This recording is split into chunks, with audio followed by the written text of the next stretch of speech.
until we've satisfied his appearance before us. It is procedurally wrong. Because once you talk to him, the first thing he must do, the first step he must do is to take an oath.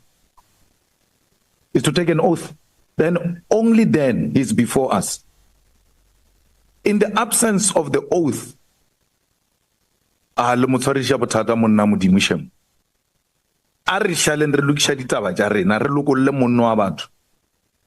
let's release him. He's not part of this mess.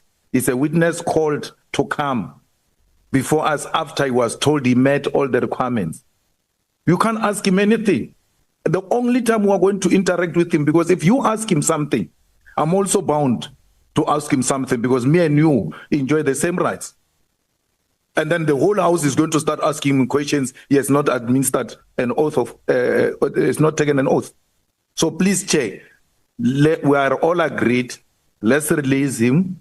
And I don't know if 15 minutes is realistic, because he's going to take up issues with the legal team as well when they arrive there. So I don't know, but to engage General Mkhwanazi is actually out of order, because he's not before us. He has to first take, he's not a member of parliament.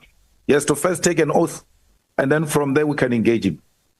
Yeah, no, that is a valid point, Honorable Member, and I 100% agree with you that he is not properly appearing before us.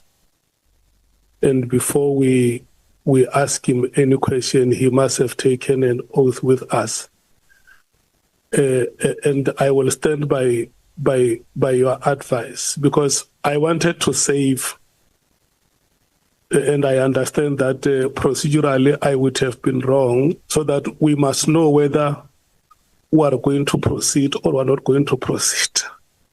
Because for us to proceed is only if we can know whether what is contained in this document that is before us is what he's going to agree with. That, yes, this is what I deposited before you. And then the corrections which are made must be made, and then we reconvene and proceed. But for now, I agree with Honorable Malema that we will not be able to ask him any question until he has taken a statement with us. So we are going to break now. We are going to break senior counsel and determine whether the mistakes that are on the document are correctable. Yes.